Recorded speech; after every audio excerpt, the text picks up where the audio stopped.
తెలంగాణ కోసం అసువులు బాసిన అమరులను స్మరించుకుంటూ వారి త్యాగాలను గుర్తు చేసుకుంటూ మరి పెద్దలు కేసీఆర్ గారు మా అందరి చేత కూడా నివాళి అర్పింపజేసి అట్లాగే తెలంగాణ ఉద్యమంలో మొదటి నుంచి మాతో కలిసి నడిచిన మిత్రులు వారు జర్నలిస్టులు అయితేనేమి, లాయర్లు అయితేనేమి, విద్యార్థులు అయితేనేమి, ఉద్యోగులు అయితేనేమి, తెలంగాణలోని సబ్బండ వర్గాలు సకల జనులు అందరికీ కూడా ఈ సమావేశం ద్వారా ధన్యవాదాలు కూడా మేము తెలిపాము.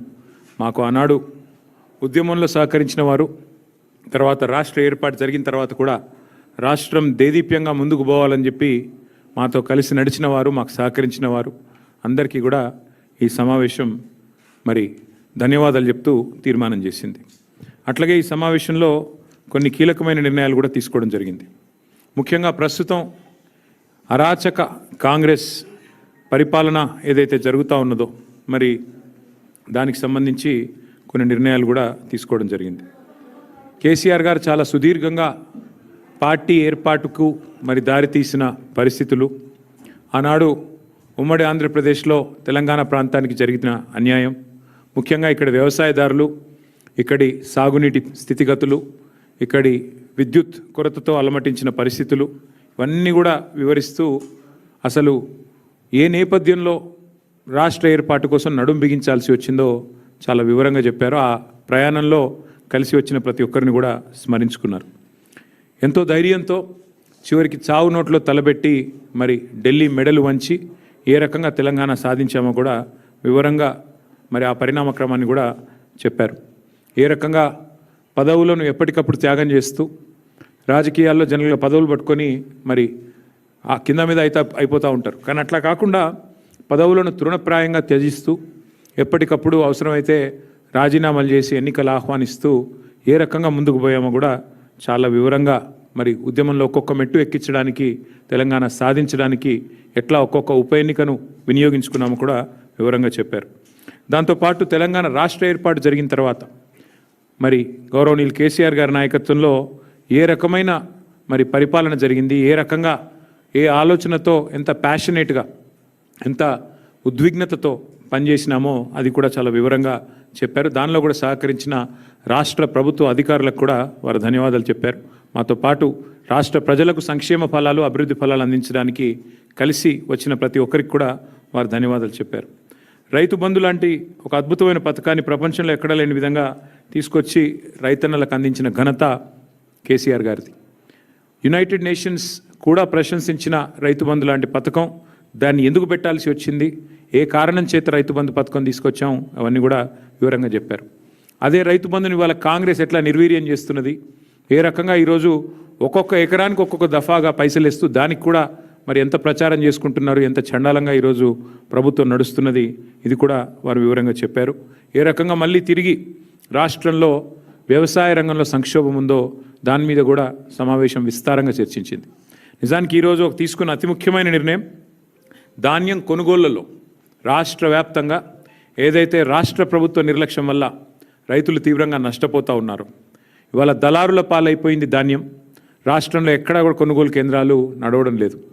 సమావేశం ఏం తీర్మానం చేసింది అంటే బీఆర్ఎస్ ప్రభుత్వం ఉన్నప్పుడు ఏ రకంగానైతే ఎలాంటి ఆంక్షలు లేకుండా కొనుగోలు చేశామో, అది వరి అయితేనేమి, మొక్కజొన్న అయితేనేమి, సోయా అయితేనేమి, అదేవిధంగా జొన్నలు అయితేనేమి, ఇంకా ఏ పంట అయినా కూడా సంపూర్ణంగా ఎలాంటి ఆంక్షలు లేకుండా, సీలింగ్ లేకుండా ఏ రకంగానైతే కొనుగోలు చేశామో అదే రకంగా కొనుగోలు వెంటనే ప్రారంభించాలి, లేదా గ్రామాన బీఆర్ఎస్ పార్టీ ఉద్యమిస్తుంది రైతుల పక్షానని చెప్పి ఈ సమావేశం తీసుకున్న అతి ముఖ్యమైన తీర్మానం అది.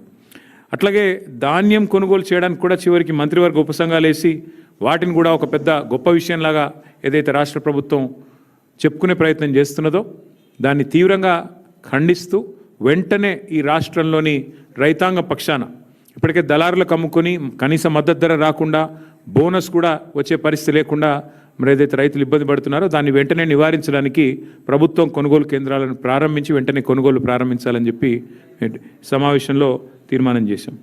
అట్లాగే సింగరేణి సంస్థ విషయంలో కూడా కార్మిక లోకానికి చేసిన అభివృద్ధి, మరి ఏ రకంగా అక్కడ సంక్షేమ పథకాలు ఇవన్నీ కూడా అమలు చేశామో దానికి సంబంధించి కూడా ఈ సమావేశంలో మరి చర్చించడం జరిగింది. పార్లమెంట్లో భారతీయ జనతా పార్టీ ఎంపీ తేజస్వి సూర్య అనే వ్యక్తి తెలంగాణ ఏర్పాటును పాకిస్తాన్ ఏర్పాటుతో పోలుస్తూ మరి ఒక వేర్పాటువాద సమస్యగా చిత్రీకరించడమే కాకుండా తూలనాడే విధంగా అవమానించే విధంగా తెలంగాణ ప్రజల ఆత్మగౌరవాన్ని దెబ్బగొట్టే విధంగా వారు ఏదైతే మాట్లాడారో దాన్ని తీవ్రంగా సమావేశం ఖండించింది. నిజంగా అక్కడ ఒక్క బీఆర్ఎస్ ఎంపీ ఉన్న లోక్సభలో మరి వెంటనే తిరగబడి అక్కడికక్కడే అవసరమైతే తేజస్వి సూర్యని నిలదీసి క్షమాపణ చెప్పించే విధంగా కార్యాచరణ ఉండేది. కానీ ఇవాళ తెలంగాణ ప్రజలు కూడా ఆలోచించాలని చెప్పి కూడా సమావేశంలో చాలామంది వక్తలు అభిప్రాయపడ్డారు. అక్కడ 8 మంది కాంగ్రెస్ ఎంపీలు 8 మంది బీజేపీ ఎంపీలు ఉన్నా చేష్టలుడిగి ఉత్సవ విగ్రహాల మాదిరిగా చూస్తూ కూర్చున్నారు తప్ప తేజస్వి సూర్య గారు తెలంగాణ ఏర్పాటును పాకిస్తాన్ ఏర్పాటుతో పోల్చినా కనీస స్పందన లేకుండా మరి నిశ్చేష్టులుగా ఏదైతే చూస్తూ ఉన్నారో దాని సమావేశం తీవ్రంగా నిరసించింది. తెలంగాణ ప్రజలు దయచేసి తెలంగాణ పార్టీ ఎంపీలు బీఆర్ఎస్ ఎంపీలు లేని లోటు ఏ రకంగా ఉందో ఆలోచించాలని చెప్పి కూడా ఈ సమావేశంలో చాలామంది వక్తలు అభిప్రాయం పడడం జరిగింది. తెలంగాణ పౌరుషం తెలంగాణ చావదచ్చిన కాంగ్రెస్ బీజేపీ ఎంపీల నిష్క్రియాపరత్వం పైన కూడా ఈ సమావేశంలో నిరసన వ్యక్తమైంది. అట్లాగే మరి అన్ని రాజకీయపరమైన అంశాలతో పాటు ముఖ్యమైన మరొక అంశం మన కేంద్ర ప్రభుత్వం తీసుకున్న నిర్ణయం. ఈ మహిళా రిజర్వేషన్ బిల్లుని మరి వారు ఉద్దేశపూర్వకంగానే అడ్డుకున్నట్టుగా కనబడ్డది. అల్టిమేట్గా చూస్తే డీలిమిటేషన్తో ముడిపెట్టి మరి అనవసరంగా లేని ఒక కార్యక్రమం స్టార్ట్ చేసి మొత్తానికి మహిళా లోకాన్ని దేశంలోని అందరి ప్రజల్ని కూడా గందరగోళంలోకి ఏదైతే భారతీయ జనతా పార్టీ ప్రభుత్వం నెట్టిందో మరి 30 ఏళ్ళుగా ఈ మహిళా బిల్లుకు సంబంధించిన చర్చలు జరుగుతూనే ఉన్నాయి. మరి మేము కూడా గతంలో ప్రభుత్వంలో ఉన్నప్పుడు చట్టసభల్లోనే మేము తీర్మానాలు కూడా చేసినాం. శాసనసభలో శాసన మండలిలో వెంటనే 1/3 రిజర్వేషన్ చట్టసభల్లో అమలు చేయాలి అని మా ప్రభుత్వం తరపునే ఆనాడు తీర్మానాలు చేసి పంపాం. ఈ సమావేశం ద్వారా కూడా మా పార్టీ యొక్క విస్తృత స్థాయి సమావేశం ద్వారా కూడా మహిళా రిజర్వేషన్ల విషయంలో పూర్తి చిత్తశుద్ధిని మళ్ళీ వ్యక్తం చేస్తూ తప్పకుండా వెంటనే కేంద్ర ప్రభుత్వం కూడా ఈ విషయంలో సానుకూల నిర్ణయం తీసుకొని రిజర్వేషన్లను వెంటనే అమల్లోకి తీసుకొని రావాలని చెప్పి కూడా మరి ఈ సమావేశంలో తీర్మానం పాస్ చేయడం జరిగింది. దాంతోపాటు మరి SIR అనే కార్యక్రమం ఏదైతే ప్రారంభం కాబోతా ఉందో ఆ విషయంలో కూడా చాలా కూలంకషంగా ఈ సమావేశంలో చర్చ జరిగింది. స్పెషల్ ఇంటెన్సివ్ రివిజన్ పేరిట మరి వెస్ట్ బెంగాల్లో దాదాపు 95 లక్షల ఓట్లు తొలగించడం జరిగింది. బీహార్లో 65 లక్షల ఓట్లు తొలగించడం జరిగింది. అట్లాగే రేపు తెలంగాణలో కూడా మే నెలలో ఈ SIR అనే కార్యక్రమం ప్రారంభమవుతూ ఉంది. కాబట్టి ఈ విషయంలో పార్టీ మొత్తం కూడా టాప్ టు బాటం గ్రామ స్థాయి నుంచి మొదలు పెడితే బూత్ స్థాయి నుంచి మొదలు పెడితే స్టేట్ స్థాయి దాకా కూడా ఫోకస్ చేయాలని చెప్పి మా పార్టీ అధ్యక్షులు దిశానిర్దేశం చేశారు.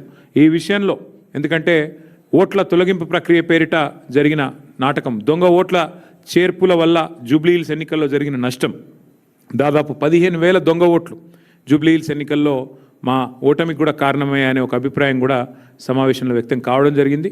దానిపైన పార్టీ అధ్యక్షులు కూడా స్పందిస్తూ SIR జరిగే క్రమంలో స్పెషల్ ఇంటెన్సివ్ రివిజన్ జరిగే క్రమంలో పార్టీ శ్రేణులు క్రియాశీలంగా ఉండాలి, యాక్టివ్గా ఉండాలి, తప్పకుండా మరి వెంటనే ఎప్పటికప్పుడు స్పందించాలి, ఎక్కడికక్కడ మరి అధికార పార్టీ చేసే ఆగడాలకు అడ్డుకట్ట వేయాలని చెప్పి కూడా తీర్మానించడం జరిగింది. ఎక్కడికక్కడ పార్టీ క్రియాశీలంగా top to bottom booth level to state level పనిచేయాలని చెప్పి కూడా సీరియస్గా ఆదేశించడం జరిగింది. అట్లాగే పార్టీ యొక్క సంస్థాగత నిర్మాణం మీద కూడా చాలా విస్తృతమైన చర్చ జరిగింది. సభ్యత్వ నమోదు, పార్టీ యొక్క కమిటీలు, ఇవన్నిటి విషయంలో చర్చ జరిగింది. పార్టీ కమిటీలో ఇవాళ పార్టీ మీటింగ్లో ఈరోజు ఒక నిర్ణయం కూడా తీసుకోవడం జరిగింది. రాష్ట్ర వ్యాప్తంగా ఉన్న అన్ని కమిటీలు ఎక్సెప్ట్ స్టేట్ కమిటీ మినహా అన్ని కమిటీలను కూడా ఈరోజుతో రద్దు చేయడం జరిగింది. ఎందుకు అంటే కొత్త కమిటీలు వేసుకోవాలి, మెంబర్షిప్ వేయాలి, కాబట్టి దానికి మార్గం సుగమం చేయడానికి అన్ని కమిటీలను కూడా రద్దు చేస్తూ నిర్ణయం తీసుకోవడం జరిగింది. అంటే గ్రామ కమిటీ నుంచి మొదలు పెడితే అన్ని కమిటీలు, జిల్లా కమిటీ దాకా అన్ని కమిటీలను కూడా రద్దు చేయడం జరిగింది. కేవలం ఒక స్టేట్ కమిటీ మాత్రమే ఫంక్షనల్గా ఉంటుంది. ఆ స్టేట్ కమిటీ ఆధ్వర్యంలో మెంబర్షిప్ కార్యక్రమానికి పోతాం. రాష్ట్ర వ్యాప్తంగా మరి ఈ మెంబర్షిప్ కార్యక్రమాన్ని కూడా రెండు మార్గాల్లో చేస్తాం. ఆన్లైన్ మరియు ఆఫ్లైన్. అంటే ఆన్లైన్ అంటే డిజిటల్ మోడ్లో, ఆఫ్లైన్ అంటే మరి పుస్తకాల ద్వారా, మెంబర్షిప్ పుస్తకాల ద్వారా 2 మార్గాలుగా తప్పకుండా చేస్తాము. మా ఆలోచనల్లో ఒకటే, రాశి కంటే వాసి ముఖ్యం. అందుకే ఎంత సభ్యత్వము ఎన్ని లక్షలు అన్నదానికంటే కూడా మరి ఎంత క్వాలిటేటివ్గా మనం మెంబర్షిప్ చేయాలి.